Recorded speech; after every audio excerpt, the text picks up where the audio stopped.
Salam, hər vaxtınız xeyir olsun. Prime TV-nin əziz izləyiciləri, sizi İstanbuldan salamlayıram. Bugün Mart ayının 22-si 2025-ci ildir. Novruz bayramının növbəti bir gününü yaşayırıq. Eyni zamanda müqəddəs Ramazan ayındayıq. Hər iki münasibətlə bir də sizi təbrik edirəm. Əziz dostlar, yeni il gəlir, yeni gün gəlir. Hər birinizə xeyirli, uğurlu olsun. Türkiye'de bilirsiniz ki bir neçə gündür İstanbul Büyükşehir Belediyesi'nin başkanı Ekrem İmamoğlu'nun həbsi ilə bağlı gərginlik var. Şəhərin bir neçə istiqamətində bilirsiniz ki 2 gündür Ekrem İmamoğlu tərəfdarları mitinglər keçirdirlər, onun azadlığını tələb edirlər. Hökumət isə bu məsələnin siyasi xarakterli olmasını inkar eləyir və məsələnin sırf cinayət xarakterli olması haqqında ifadələr, bilgilər səsləndirir. Bilirsiniz ki, Prezident Recep Tayyip Erdoğan daxil bir neçə siyasi, eləcə də hökumət üzvü məsələyə münasibət bildirib və CHP-lilərə səslənərək ixtişaşlardan yayınmağa çağırıb, bildiriblər ki, bunlar hamısı istintaq zamanı üzə çıxacaq, ciddi faktlarla təsdiqlənəcək. Yəni söhbət İmamoğlu'nun həm korrupsiyada, həm də PKK ilə münasibətlərdə itham edilməsi ilə bağlıdır. Bu haqda danışır. Təbii ki, həm hökumət üzvləri, həm də müxalifət liderləri ölkənin siyasi həyatına, necə deyərlər, bir qaynar bomba kimi düşdü bu gündəm. Əslində bəlkə də gözlənilən idi. Biz bu haqda dəfələrlə Prime TV efirlərində reportajlar etmişik və bildirmişik ki,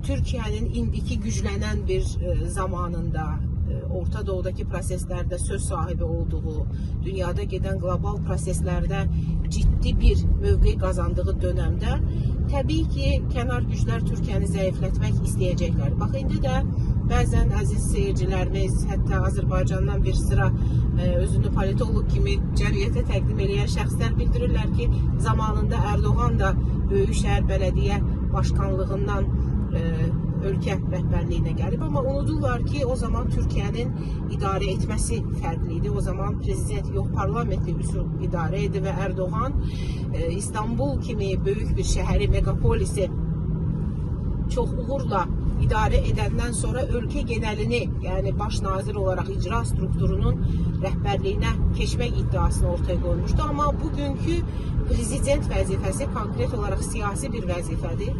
Görəvi İstanbul'un sosial problemlərini, İstanbul'un şəhər həyatını nizamlamalı, tənzimləməli olan bir şəxsin birdən-birə seçkiyə 3 il yarım qalmış qollarını çırmalayıb, seçki prosesinə başlar kimi mitinglərdə xalqın önünə çıxması təbii ki, ondan xəbər verirdi ki, Türkiye'nin indiki yüksələn vəziyyətindən kimlərsə narahatdılar və Türkiye'ni içdən qaynatmağa çalışırdılar. Açığını desək ki, bu qaynama da baş tutdu, baş verdi.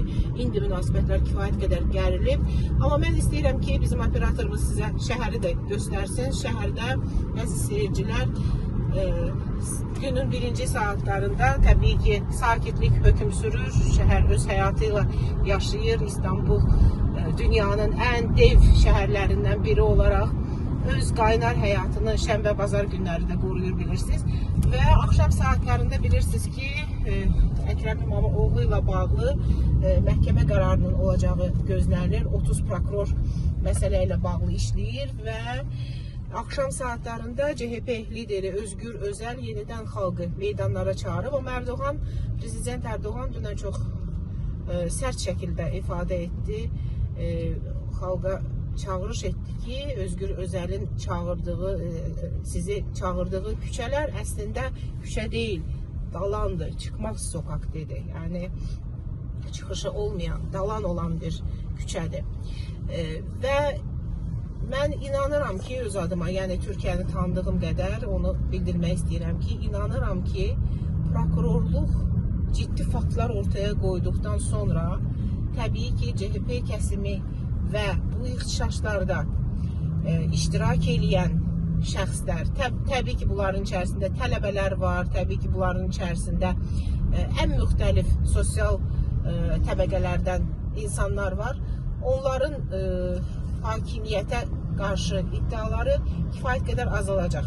Yəni mən Türkiyə hökumətinin addımlarına bələd olan bir şəxs kimi uzun illər, yəni müşahidə edən şəxs kimi bildirə bilərəm ki, yəni bu təbii ki, mənim subyektiv fikrimdir.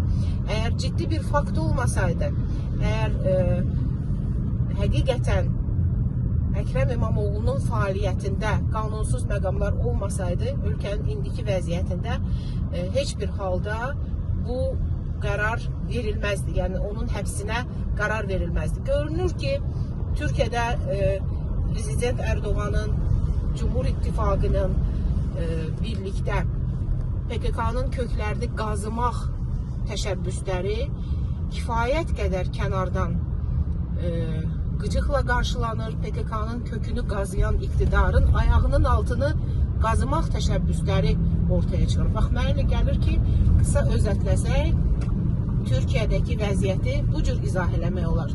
PKK'nı bitirmək istəyən Erdoğan iktidarı Cumhur İttifaqına qarşı PKK'nın öz içindən bir eylemlər başladılıb və bu eylemlərin nə ilə nəticələnəcəyini mənə elə gəlir ki, Türkiyə gücünü, Türkiyə devlətinin möhkəmliyini, monolitliyini bilənlərin hər biri çox yaxşı dərk edilir. Bu Türkiyədir. Burada bir-iki ixtişaşla, bir-iki küçə yürüyüşü ilə nə iqtidar devirmək olar, nə hakimiyyətə gəlmək olar. Burada hakimiyyətə gəlməyin tək yolu seçkidir, qutulardan çıxmaqdır. İnşallah ki, Türkiyə öz siyasi yoluyla davam edər və zamanında, yəni konstitusyon qaydada 3 il yarım sonra da seçkisini keçirdilər. Təbii ki, bu situasiyadan asılı bir məsələdir. Ola bilər ki, hökumət özü erkən seçki qərarı versin, hər hansı situasiya ilə bağlı. Amma indilik vəziyyət çox sabit görsənir. Yəni, miting Türkiyə üçün sıradan bir hadisədir. Azərbaycanda bilirəm ki, mitingləri bizdə faktiki olaraq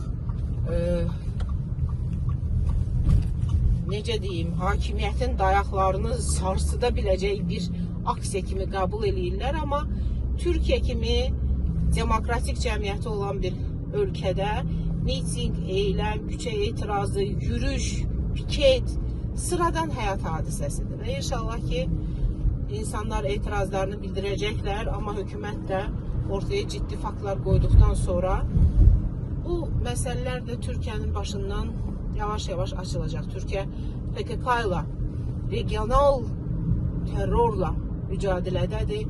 Bu mücadilədə girmədiyi, necə deyərlər, hinləri qalmadı PKK-çıların. Bugün şəhərlərə yığışırlar, bugün şəhərlərdə mərkəzləşirlər, amma mənası yoxdur. Türkiyə bu məsələdə kifayət qədər təcrübəli bir ölkədir. İnşallah ki, PKK-nın köklərini tam qazımağa Türkiyə devlətinin gücü də, cəsarəti də yetəcək.